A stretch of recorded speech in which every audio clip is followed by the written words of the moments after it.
hablando de otro hincha de Boca, como el presidente, más allá de que dijo que después se fue alejando, mientras Riquelme, también tenía bronca con Gago en su época de futbolista, no solo de entrenador. ¿Qué podemos esperar del discurso de hoy? En clave económica lo tenemos bastante claro, con énfasis en el presupuesto, pero después en clave política, en clave, si querés, social, emocional. Sí, es muy relevante ver si el presidente es capaz de mandar un mensaje empático, un mensaje de conexión con, sobre todo, aquellos sectores que no lo votaron hace 2 domingos en la provincia de Buenos Aires y que desataron esta situación de fragilidad en la que estamos viendo al gobierno desde entonces.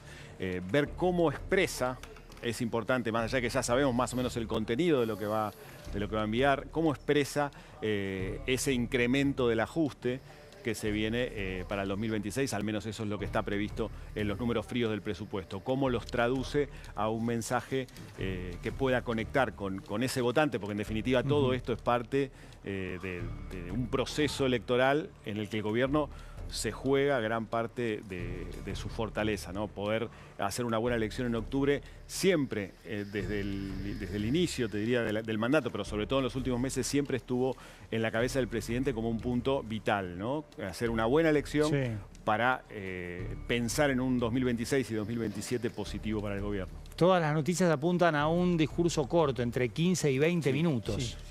Sí, no llega a la media hora seguro y probablemente sean bastante menos que eso, ya está grabado, bueno, como decían.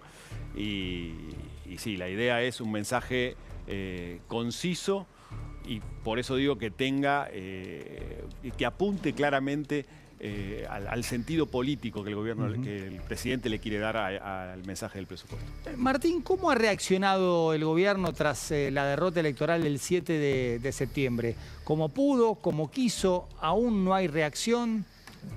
Mirá, como pudo, sin duda, como quiso, lo que no quería era la derrota, con lo cual quedó muy impactado, quedó groggy durante algunos días, y creo que la principal obsesión del gobierno fue tratar de suturar o por lo menos evitar que se agrande la crisis interna, las peleas internas que se habían desatado a lo largo de toda la campaña y que por supuesto podían hacer eclosión después de haber tenido un resultado tan malo. Entonces lo que intentó el gobierno fue tratar de poner todas las piezas en su lugar y empezar de a poco.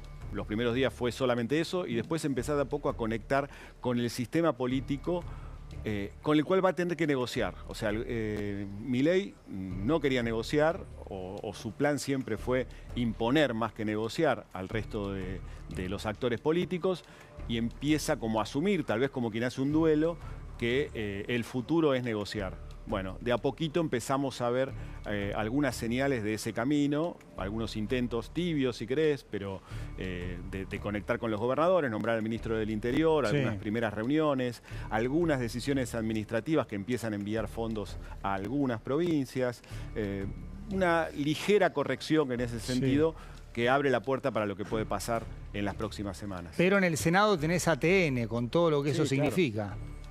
O sea, es ambiguo en el sentido de que el gobierno podría haber dado un gesto mayor, que era, por ejemplo, no vetar a las leyes que los gobernadores habían impuesto. Martín, en el Congreso. unos que me decían, de Ministerio Interior, me decían, vamos a elegir nosotros con quién negociar.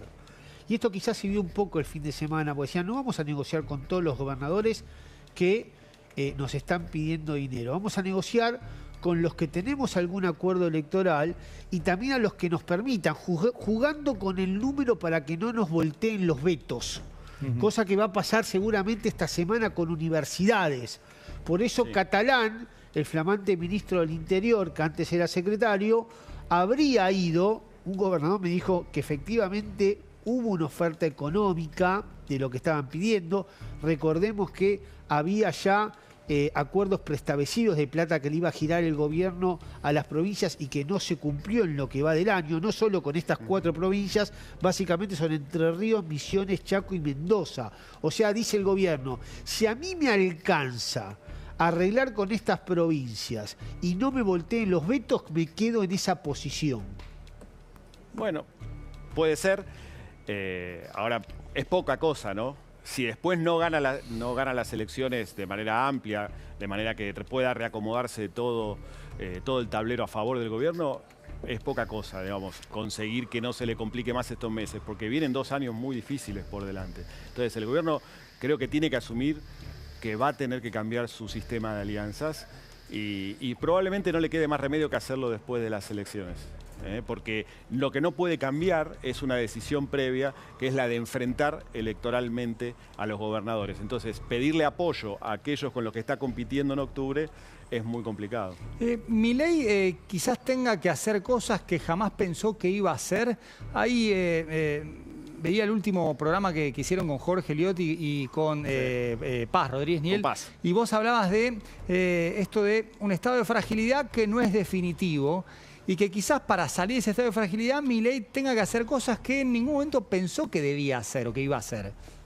Sí, va a tener que hacer cosas que muchos creíamos al principio de todos que no le iba a quedar más remedio que hacer. Entre otras, ser más abierto, negociar, sacarse de encima esa idea de que el consenso es un crimen, que era algo que él decía habitualmente en la campaña del 23. Sí, que era bien de casta el consenso. Exacto, que el concepto es casta. Bueno, yo creo que hoy no le va a quedar mucho más remedio. Creo que está bastante extendido, incluso en el oficialismo, que fue un error haber enfrentado a los gobernadores antes de las elecciones y no haber buscado alianzas que le permitieran llegar mucho más tranquilo al momento de las elecciones. Por ejemplo, no haberse comido esta sucesión interminable de derrotas en el Congreso, que lo podría haber evitado haciendo pequeños consensos con los gobernadores. Y me parece que para adelante, salvo que venga un resultado hoy inesperado, que es que la libertad arrase, como decía él, y saque un triunfo amplísimo, va a estar obligado a hacerlo. Primero porque va a estar en minoría y eso ya estaba cantado que iba a ser así por una cuestión matemática, pero si además el resultado no es contundente, bueno, la idea de que todo el sistema iba a volver, digamos, a golpearle la puerta a Milei, a pedirle disculpas, ya no parece real. Milei, si te acordás, hace justo 2 meses dijo que hagan lo que quieran los gobernadores, que el 11 de diciembre yo los espero acá. Bueno, eso no sé si va a pasar.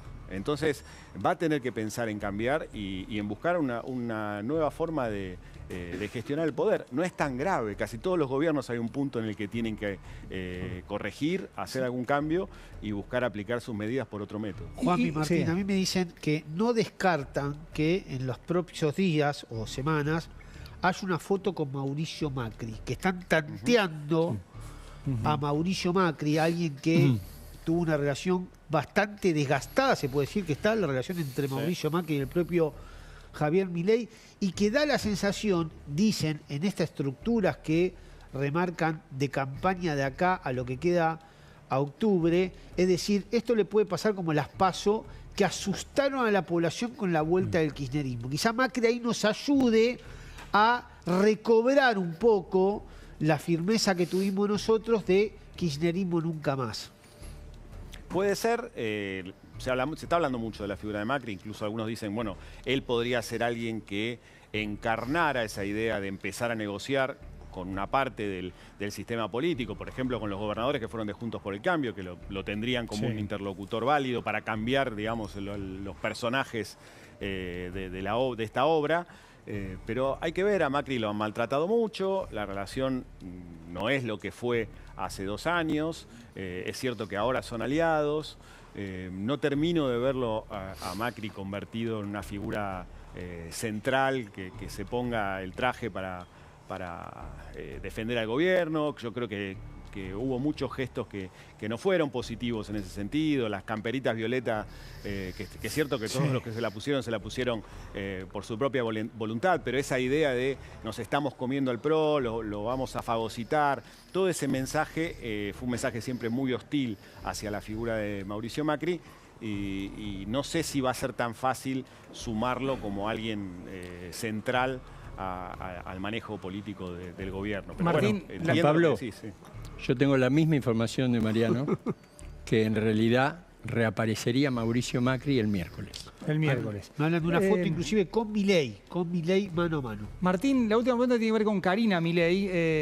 El vínculo de hermanos y una relación muy particular entre ellos, mencionada por el propio Milei, que hasta destacó que él es un simple divulgador y que Karina era Moisés o Mollé, lo dijo muy emocionado. Andis Españolo, Lule Menem, Karina Milei, el rol de Karina Milei, hasta incluso también en Libra.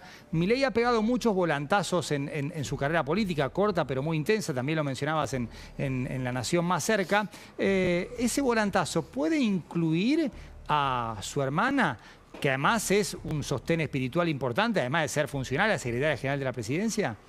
Yo no imagino que él vaya a despegarse de su hermana va a seguir al lado de él hasta el último día. Es la persona que lo contiene emocionalmente, es la persona que le organiza la agenda, es una persona vital para todos los movimientos que haga el presidente. Lo que sí podemos llegar a ver es un sutil desempoderamiento, o por lo menos un sutil cambio de roles en el que otras figuras empiecen a asumir aquello que se supone que monopolizaba Karina Milei, que es el armado político, la estrategia política del gobierno, y que quizás aparezcan otras figuras con más experiencia o que estén, si querés, menos golpeadas con la realidad de lo que estuvo pasando en esos últimos meses, que asuman esas funciones. Pero que Karina Milei va a seguir siendo una figura clave de La Libertad Avanza, yo creo que eso no está en discusión. El presidente la quiere al lado y eso va a seguir siendo así. Es un ser de dos cabezas, o sea, eso siempre fue así. Ahora, pensando en un hipotético reencuentro con Mauricio Macri, el expresidente fue muy duro, hasta incluso más duro con Karina que con Javier Milei.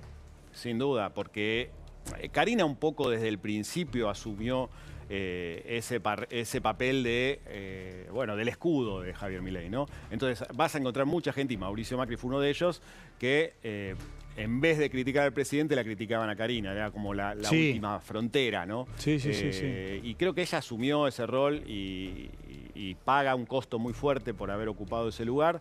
Y bueno, yo creo que si Milei necesita a Macri y siente que Macri tiene que ser una figura central en lo que queda de campaña, eso se va a superar. Es el tabula rasa, ¿no? Sí, eso de te digo cualquier cosa, pero dale, vení, ya está, dejemos atrás todo. Porque probablemente si se da esa situación es porque Karina lo aprobó. Porque ella creo que tiene, entre sus funciones, tiene asumido que tiene que pagar un costo mayor que el que paga su hermano, porque las balas que le pegan a ella no le pegan a él. Entonces, me parece que ella tiene asumido ese rol y esa función, más allá de que después le pueda molestar o no aquello que se dice de ella. Querido Martín, muchísimas gracias. Un abrazo. Un gusto, Juan Pablo. Un placer.